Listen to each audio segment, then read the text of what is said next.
Is it cheaper to build an iPhone from scratch using only AliExpress? Well, that's exactly what we're gonna do in this video. Inside this box, we have every single part needed to build an iPhone 13 Pro from scratch. I made sure to get the cheapest yet highest reviewed products from them because, well, I don't want to use them and find out they don't work, which could definitely happen. If this works, I'll let you guys know if it's cheaper, and I'll actually drop the links to everything I bought here in case you want to try this yourself, although I don't recommend you do.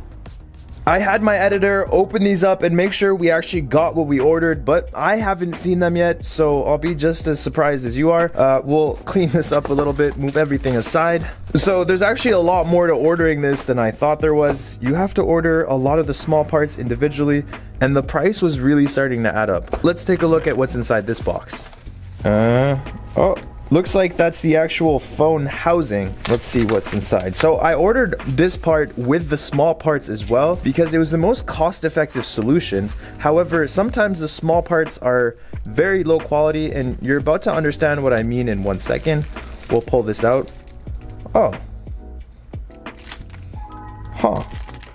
This actually looks pretty good. It also came with the seal, which is very important. I didn't even think to order this, but thankfully they gave it to me. And it comes with the battery pull tabs. That's nice of them. Let's take a look at the actual housing. By small parts, I basically just mean the loudspeaker, the charging port, whatever antennas are here, wireless charging coil, the flash, and some more antennas up there.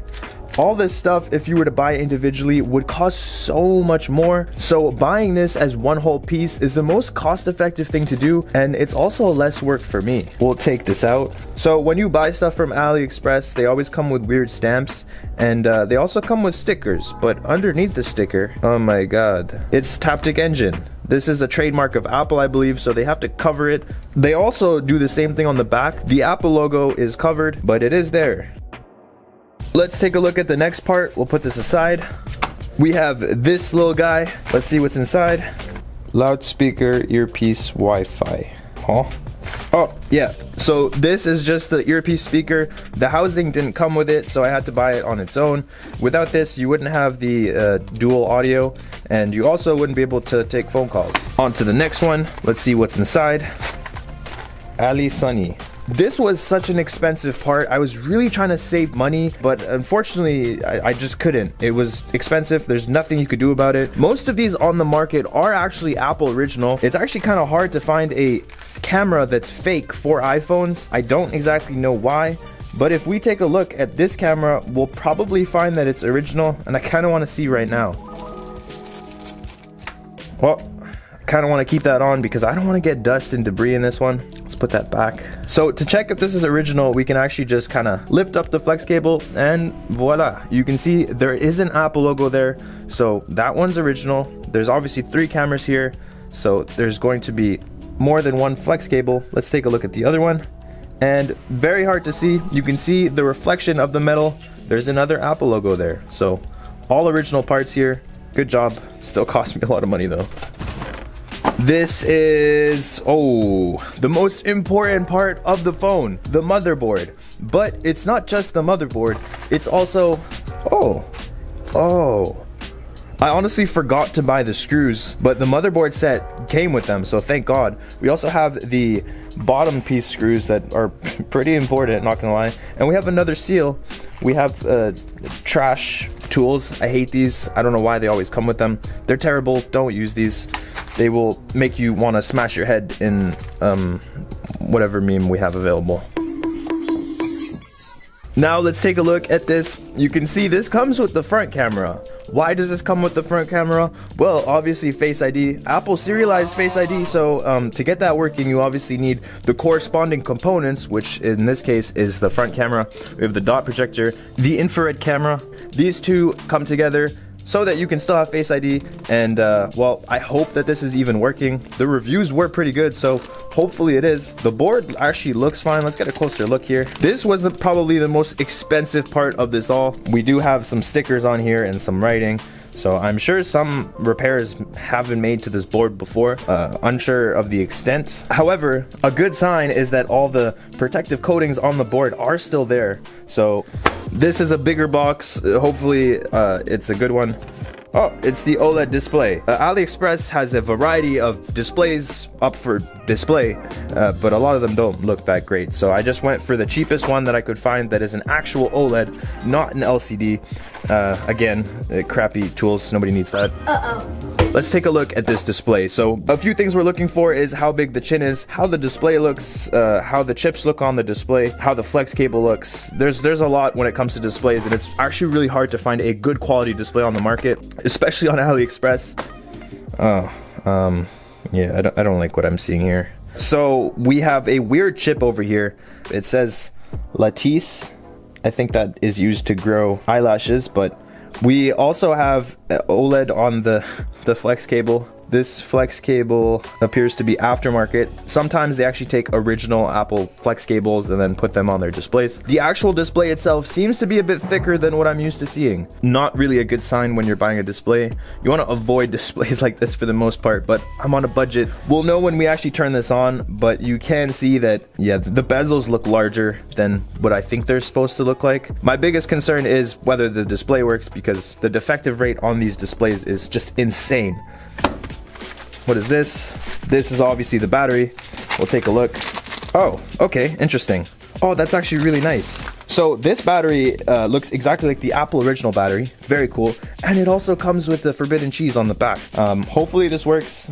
It looks great and looks Apple original, so we probably won't have any issues with the battery. Oh, what the hell? More seals. Thank you, China. This is the proximity and ambient light sensor. This didn't come with the display. We had to buy it on its own. Pretty expensive for what it is, but it's just, you can't get around this. You need this, so we'll put this aside. And I think we're almost done here. We have the LiDAR sensor. These are actually serialized, and you do lose some features when you replace it with a non-original one, but it's nothing crazy and most people don't even notice. We'll put that aside. And the last one. What? It looks like we're done. Let's start building this phone. So a few things we want to look for on the housing before we start building anything is whether it's not. So there is supposed to be a little nub here for the SIM ejector tray. Basically it pushes on the board and then pops out the SIM tray, but it's not there. Let's see if we have it in here. And looks like it's right over there. So we're gonna take this with our tweezers. A lot of people install housings and they forget this, and then it's just awkward because you're stabbing the SIM ejector hole and nothing's happening. Now it's in there, and look, when I put something in the SIM tray, it pops out, and then the board's like, okay, let's pop out the SIM, and that's how that works.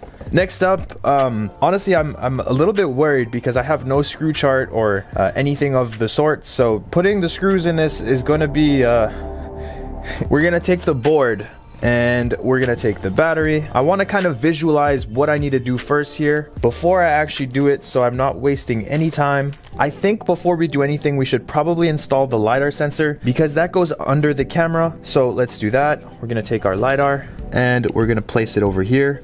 Now, to the best of my knowledge, there is a plate that goes over the LiDAR usually to hold it down, and unfortunately the screws that we got didn't have everything, so we had to wait and purchase more screws again. They came really fast, surprisingly, and they weren't expensive at all. This has all the shields that we need. This one doesn't. Let's find the LiDAR shield first. These are actually called cowlinks, I believe, but nobody likes calling them that, so I probably won't. And this looks like it could be it. That looks pretty good to me. What do you guys think? So right off the bat, you can see there's a tiny bit of a gap under the shield here, and that tells me that we need one of those big boy screws, one of the thicker screws that house other screws. So before we install this, we have to put one of those underneath the shield, which is exactly what we're going to do. To be honest, when you're screwing stuff in an iPhone, it's better to not have a screw at all than put the wrong screw in, because if you put a long screw in, well, it can pierce the back glass and the whole project would be a complete failure. I'm gonna go for this guy. He looks pretty chill. We'll screw this guy over here and then we'll place the shield over. I'm gonna say that looks good to me. So we're gonna just go ahead and screw that in. Perfect. Now, I think we're all good to install the back camera. Before we do that, we have to make sure there's no dust. And now we're going to put the cameras down. Nice. Now we can install the shield. It looks like we're missing another one of those bigger screws, so we're gonna have to find another one. I'll just grab this guy, he looks good enough, and we're going to put him over here. If you think you're good at repairing phones, you should try this. It's a challenge. That all looks pretty good. Finding the correct screws for the right slots was very difficult to say the least. I did find out later though that Apple has a screw chart available for their iPhones online. Why did they black out their own logo though? Now it's time to install the front cameras before we install the earpiece speaker. The front cameras actually came with this little yellow tape that they put over the camera and the infrared camera. That's pretty cool because it prevents me from damaging them. For the most part, these front cameras don't have any screws, so by placing the speaker over it, it looks like we'll have to remove the camera shield first. What's really interesting is the earpiece speaker connects via these two contact points to the pads over here, and then that connects to the board. But all the sound is funneled through the speaker up here, which actually has a rubber ring here to keep the phone water resistant.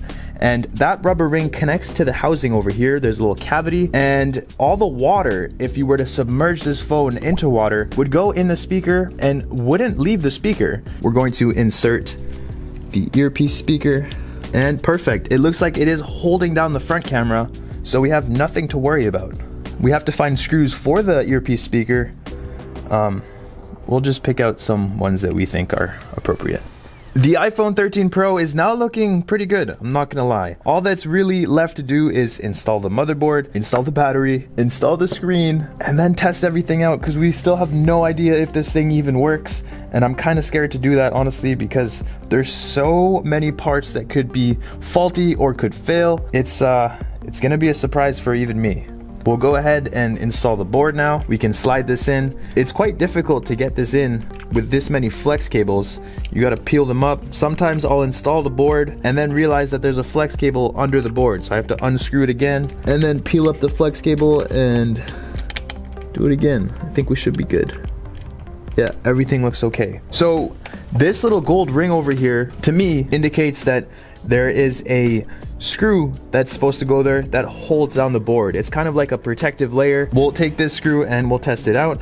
Nice, okay, that worked. Now, what I do with the battery is I usually remove this. It's the peel for the forbidden cheese. And before I fully place the battery down, I connect it to the board. I do this because I want the positioning of the battery to be right so that it's easy to click it in instead of struggling and fighting the phone.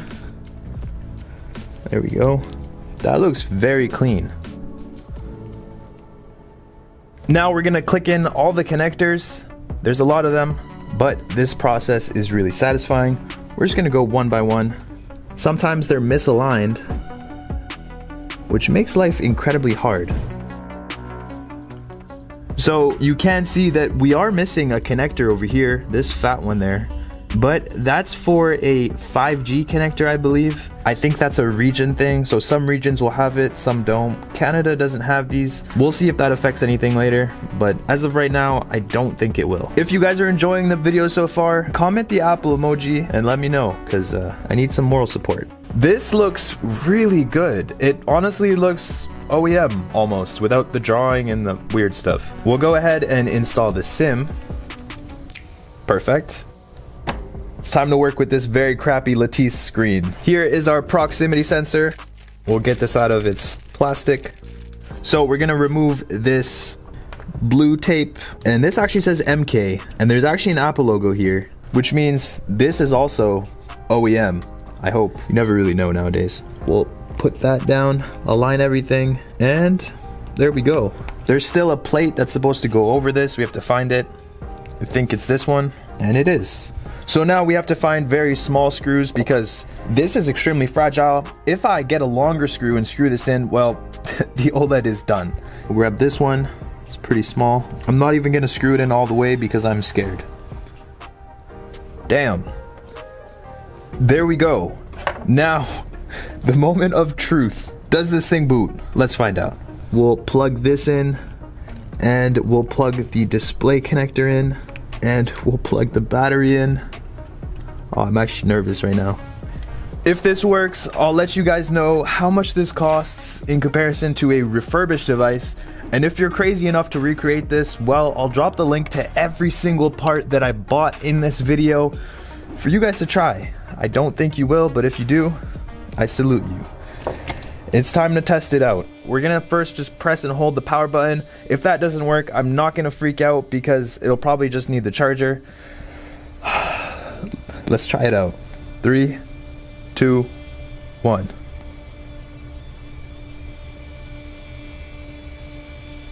Oh, okay. That's the Apple logo. That is the Apple logo. There's still so much to test. Oh my God. It booted. It's on. It says Beijing. That's how you know it's from China, but it is on. That is insane. No SIM available. That's a good sign. Damn. We know that the screen works, but do we know that everything else works? Not yet, but we will very soon. Let's go ahead and hit the flash icon, and we already ran into our first problem. What the hell?